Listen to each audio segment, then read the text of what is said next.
Hello friends, this is Himanshu from Dev Advisory. और आज के इस वीडियो में हम यहाँ पर एसबीआई कार्ड का जो टेक्निकल स्ट्रक्चर है उसको डिस्कस करेंगे। ये जो स्टॉक है मुझे थोड़ा इंटरेस्टिंग लगा because one of my clients wanted to invest in this stock. और फिर मैंने उसके चार्ट को स्टडी किया और मैंने उनको इन्वेस्टमेंट करने से अभी मना किया। As of now I told him not to invest in this stock. तो मैंने क्या एनालिसिस की, तो कुछ जो इम्पोर्टेंट पॉइंट्स है वो मैं आपके साथ यहाँ पर डिस्कस करूँगा। तो सबसे पहले यहाँ पर देखिए, जो स्टॉक है 200 SMA के नीचे ट्रेड कर रहा है। ये जो रेड लाइन है दैट इज़ 200 SMA और उसके नीचे ट्रेड कर रहा है। That means long term trend जो है स्टॉक का वो डाउन है। पहले हम यहाँ पर ट्रेडिशनल टेक्निकल एनालिसिस का व्यू लेंगे और फिर एलयूट वेव के हिसाब से भी चीज़ों को समझेंगे।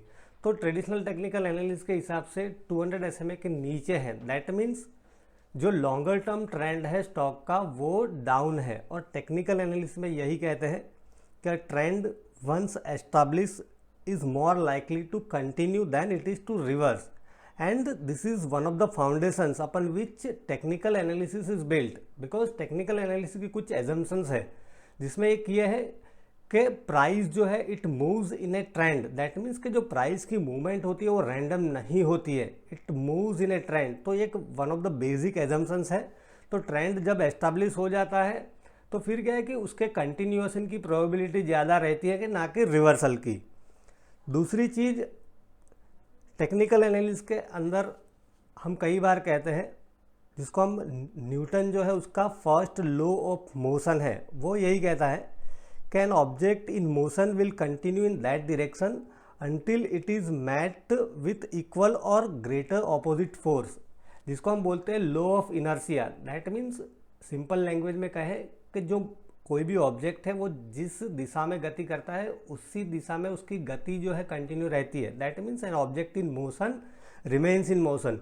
तो यहाँ पर जैसे हमने देखा कि लॉन्ग टर्म ट्रेंड तो डाउन है, नॉट ओनली दैट प्राइस आप देखोगे 20 एंड 50 EMA के नीचे ट्रेड कर रही है। This is another reason. That means कि यहाँ पर शॉर्ट टर्म ट्रेंड और लॉन्ग टर्म ट्रेंड दोनों डाउन है। 50 EMA के नीचे है, that means medium term trend भी डाउन है। और कुछ इंपॉर्टेंट ऑब्जर्वेशन आप यहाँ पर देखोगे तो प्राइस ने यहाँ पर 200 SMA को ब्रेक किया। पहले कई बार उसको होल्ड करने का ट्राई किया था। यहाँ पर देखिए कि 200 SMA के आसपास आया, फिर वापस यहाँ टच करके एक अच्छा बाउंस किया था।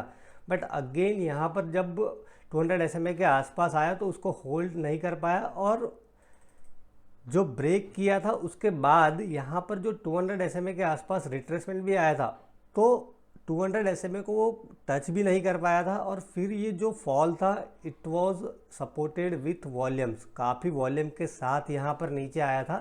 और यहाँ पर आप देखोगे ये जो काउंटर ट्रेंड मूव है, लॉन्ग टर्म ट्रेंड डाउन है और ऊपर की साइड में जो एक बाउंस आया है टेक्निकल बाउंस जिसको हम बोलते हैं, तो आप देखिए कि यहाँ पर it was not supported with volumes. And again ये जब वापस नीचे जाना स्टार्ट हुआ है, दैट मीन्स कि जो प्राइमरी ट्रेंड है उसकी दिशा में जब उसकी गति हो गई तो वॉल्यूम का एक्सपांसन हमें देखने को मिल रहा है। दैट मीन्स इसका बहुत ही सिंपल इंटरप्रिटेशन ये है, institutional investors are not interested in this stock as of now, ऐसा हम कह सकते हैं। और हमेशा कोई मतलब पोजीशन हमारी बाय या सेल की होनी चाहिए ऐसा कोई ज़रूरी नहीं है। Cash is the best position. और स्टॉक मार्केट में एक बहुत अच्छी कहावत भी है कि it is better to be in cash wishing you are in a stock then it is to be in a stock wishing you are in a cash. तो कैश की पोजीशन जो है वो समटाइम्स क्या है कि it is a better position, in short कहना हो तो यहाँ पर जिस हिसाब से हमने देखा कि ट्रेडिशनल टेक्निकल एनालिसिस के हिसाब से जो हमारा ऑब्जर्वेशन है उस हिसाब से ये स्टॉक है जो है it is in A confirm down trend. और डेली की RSI भी 40 के नीचे है और ADX यहाँ पर राइजिंग था। फिर जो रिट्रेसमेंट आया 20 EMA के आसपास तो ADX थोड़ा स्लो डाउन हुआ है और वापस आप देखोगे यहाँ पर ADX का कर्व जो है वो धीरे धीरे ऊपर की तरफ शिफ्ट हो रहा है। तो ये ADX का एक इम्पोर्टेंट कंसेप्ट भी है जिसको हम बोलते हैं ट्रॉ, उसके ऊपर भी मैंने वीडियो बनाया हुआ है तो आप उसको देख सकते हो। तो यहाँ पर ट्रेडिशनल टेक्निकल एनालिसिस के हिसाब से हम देखें तो स्टॉक जो है it is in complete grip of bears, ऐसा हम कह सकते हैं। अब हम यहाँ पर एलियट वेव का जो पर्सपेक्टिव है उसको देखते हैं कि एलियट वेव के हिसाब से क्या लग रहा है। तो ये डेली टाइम फ्रेम का चार्ट है एसबीआई कार्ड का, और मैंने इस तरह से लेबलिंग किया है। और यहाँ पर ये जो वेव 1 है उसके अंदर मुझे लग रहा है कि शायद लीडिंग डायगनल है, हम उसमें नहीं जाते हैं कि नहीं, बट मैंने ये लीडिंग डायगनल है ऐसा क्यों कहा, बिकॉज यहाँ पर देखिए कि ये जो वेव 4 है ये मैंने लेबल किया है IV, that means wave 4 wave 1 की टेरिटरी में चला गया, दैट मीन्स कि it is overlapping with wave 1। और ये जो ओवरलैपिंग है, such overlapping is allowed only in case of leading diagonal and ending diagonal. तो हो सकता है कि यहाँ पर लीडिंग डायगनल है।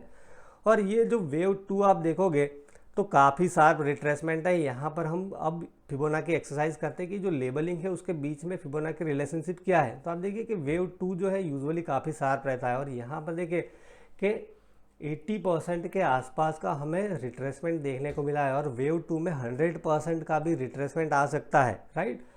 अब ये जो वेव 3 मैंने लेबल किया है तो उसका हम यहाँ एक्सटेंशन लेवल देखते हैं कि वेव 3 जो है कहाँ तक एक्सटेंड हुआ है। तो आप देखिए कि वेव 3 जो है 1.618 1.75 के आसपास उसका एक्सटेंशन आया है, and then we got a bounce in wave 4। और उसमें भी देखिए कि यहाँ पर मैंने इसको ए बी सी लेबल किया है। इसको एक और पॉसिबिलिटी कोई बोल सकता है कि ये ए है, बी है, और ये सी के लिए वापस ऊपर जा सकता है। बट ये जो है सी वेव की पर्सनालिटी, मतलब ये जो है बी वेव की पर्सनालिटी नहीं लग रही है। अगर कोई ऐसा एज्यूम कर रहा है कि फॉर एग्जांपल कि this is A, this is B, और सी का बाउंस आ सकता है, राइट। तो बी वेव जो है वो बी वेव की पर्सनालिटी नहीं लग रही है। This is looking like an impulsive move. Why? Because आप देखिए कि यहाँ पर जैसे हमने देखा ट्रेडिशनल टेक्निकल एनालिसिस के हिसाब से कि वॉल्यूम का एक्सपांसन है, ये जो फॉल है उसमें, और RSI 40 के नीचे है। अगर ये बी वेव होता तो फिर क्या है कि इस तरह की पर्सनालिटी होती। जो वेव बी है उसकी जो गाइडलाइन है वो क्या कहता है, जो वेव प्रिंसिपल की गाइडलाइन है, पर्सनालिटी की गाइडलाइन, वो ये कहता है कि वेव बी जो है it is a circus rally. वहाँ पर बुल ट्रैप्स और बैड ट्रैप्स होते हैं, और यहाँ पर मुझे लग रहा है कि ये जो है it was a trap here, because ये जो बाउंस था it was without any volumes. और ये जो वेव 4 का रिट्रेसमेंट हम देखें तो वेव 4 का जो रिट्रेसमेंट आता है वो नॉर्मली होता है 0.236 0.382। तो यहाँ पर देखिए कि 0.236 के आसपास ही हमें रिट्रेसमेंट देखने को मिला है। This is quite shallow retracement, ऐसा हम कह सकते हैं। दैट मीन्स कि जो बेयर्स है they are totally in control, और ये जो स्विंग लो है गोइंग फॉरवर्ड, अब ये स्टॉक उसको चैलेंज कर सकता है। और ये जो सेटअप है मैंने कई एग्जांपल्स आपके साथ डिस्कस किए हैं। This is setup 1 sell. बहुत सारे एग्जांपल्स मैंने आपको एक ब्लॉग में भी बताए थे कि ट्रायंगल की पैटर्न होती है, तब ये जो सेटअप 1 बाय है उसको हम बोलते हैं सोने पे सुहागा। तो रिसेंटली जो सेटअप था ट्रायंगल वाला, that was Asahi India glass, ये हमने प्रीमियम एनालिसिस में कवर किया था। सो ये सेटअप 1 बाय था कि फोर्थ वेव का रिट्रेसमेंट था यहाँ पर, और फिफ्थ के लिए ट्रेड कर सकते हो। और 480 के आसपास 485 के आसपास शायद हमने कवर किया था, और आप देखिए कि जो स्टॉक है उसने आज 586 का हाई बनाया।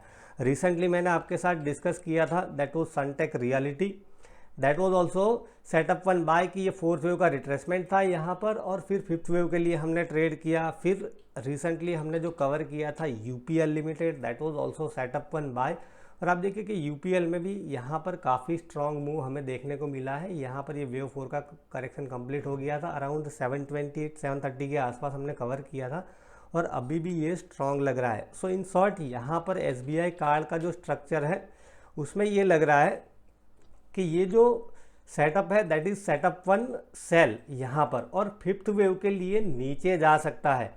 तो अब हम देखते हैं कि फिफ्थ वेव में हम क्या टारगेट एक्सपेक्ट कर सकते हैं। So what we will do, will take the distance from 0 to 3, extension tool का यूज़ करेंगे, एंड 0 to 3 -4 करते हैं। तो जो वेव 5 है उसका जो नॉर्मल एक्सटेंशन लेवल होता है वो होता है 0.382, 0.5, 0.618, और जिस हिसाब से ये स्ट्रक्चर है मुझे लग रहा है कि 0.5 0.618 के आसपास जाना चाहिए। तो मैंने उनको यही बताया कि अगर 750 के आसपास आता है तब हम डिस्कस करेंगे, फिर प्राइस एक्शन देख के उसको बाय करना है तब डिसाइड करेंगे। So as of now this stock is looking very weak. ये कोई बाय और सेल रिकमेंडेशन नहीं है, जो मैंने मेरे क्लाइंट के साथ ऑब्जर्वेशन शेयर किए वही मैं आपके साथ डिस्कस कर रहा हूँ। और ये जो है this would be stop loss for this analysis. यहाँ पर जो हाई है अराउंड 942 और गोइंग फॉरवर्ड यहाँ पर हमें मिनिमम जो एक्सपेक्टेशन है दैट इज़ 825 और कुछ एक्सटेंशन आए और उसकी पॉसिबिलिटी लग रही है, तो माइट भी 790 750 तक भी ये स्टॉक जा सकता है। सो आई होप फ्रेंड्स कि ये सब चीज़ें जो मैंने आपके साथ डिस्कस की है वो आपको ट्रेडिंग में कहीं ना कहीं ज़रूर हेल्प करेगी। Thank you.